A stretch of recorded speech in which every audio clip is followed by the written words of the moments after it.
It is the SMT Media Network. In this video, this is basically a kind of some sad news to report, actually. This is always awful when a player gets injured.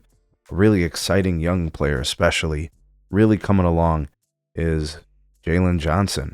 He's having season-ending surgery to repair damage, or I believe it's a full tear, to his labrum in his left shoulder. The team made the official announcement. The Hawks said he'll have the surgery very soon, and then he'll be ready for the start of next season.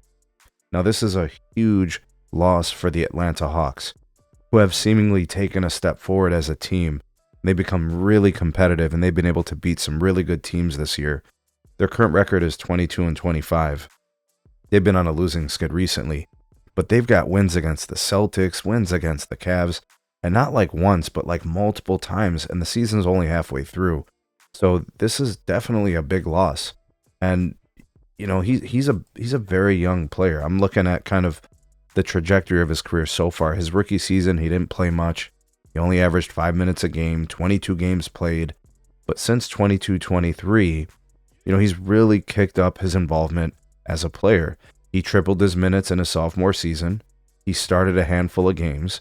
And then in 2023-2024, we saw him take a big step, becoming a major contributor on the team, averaging 16 points a game.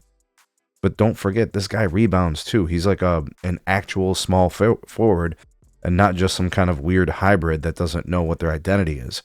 This guy averages 9 or 10 rebounds a game over the course of the last 2 seasons. He's also pretty good at getting the ball swinging around and averaging 3.5 assists last season and 5 assists this season. The guy averages a block a game. He averages over a steal and a half a game. He creates offense. He defends. He is a good player, a very good player, and he's only in his 4th year. So again, this is sad news. I had a viewer subscriber who asked me to do an Atlanta Hawks video, and that was a few games ago. And unfortunately, now that changes how I look at the Atlanta Hawks. And here's why this changes for me. Take a look at the loss of Jalen Johnson to this Atlanta Hawks team.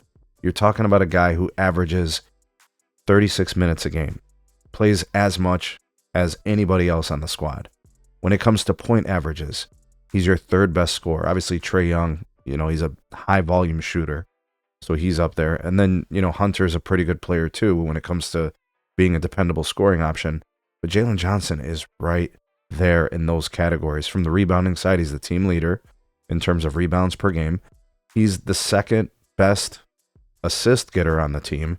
So if Trae Young can't make the plays, Jalen Johnson can. When it comes to steals, right, he's probably the 2nd most active player relative to getting steals. So he's a very good defender. He's a lengthy, small forward. He's very active. He's always in and around, plays to make blocks. He's been a big part of their success. And this team is young. The core is young. They've got huge upside.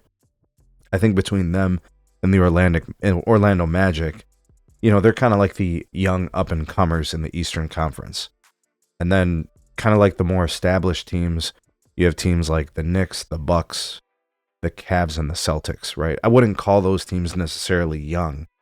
A bulk majority of those teams have well-established veterans who have gone to the finals, played meaningful playoff games. You know, they're MVP caliber players. You know, this is a young upstart team. They're hungry, they play hard, they're pretty well coached. You know, they're inconsistent, and you get that kind of thing from a young team. But I've been really excited about the Atlanta Hawks. It's the same vibes I was getting when the Orlando Magic were kind of putting some things together before Paolo got hurt, and as the Magic were making the run last year, and they gave the Cavs a really, really tough go. But they're that type of team. So this team isn't going anywhere. It's definitely a step back. It's unfortunate for Jalen. But the Hawks, you know, it's interesting to see how they bounce back from this, right? Like, how are they going to finish the rest of the season down one of their best players? Some would say he might be, you know, the most impactful player if you consider both sides of the ball, and then with respect to rebounding and his well-balanced nature of how he can impact the game. You know, everybody says a lot about Trae Young, and he's exciting, you know, and you know, Daniel's a nice player too. I'm not trying to downplay any of those guys, but this guy really has come along nicely, and he'll be fine, and he'll be back next year, and things will get better for the Hawks and things will get better for him. But I just don't know where the Hawks stand at this point. Will they make the playoffs? Maybe. They still have enough talent, I think, to be competitive. But I think between, that loss and I think some of their inexperience, next man up mentality, we'll see who fills in those shoes. If the surrounding players there can pick up some of the slack, because he was a very productive player so far this year. Sad news to report. Very sorry about that, and I hope he has a quick and speedy and full recovery. Shout out to Jalen Johnson. Shout out to the Hawks. We wish him the best on the rest of the year. Thanks for watching. Like, share, and subscribe, and we'll see you guys on the next video.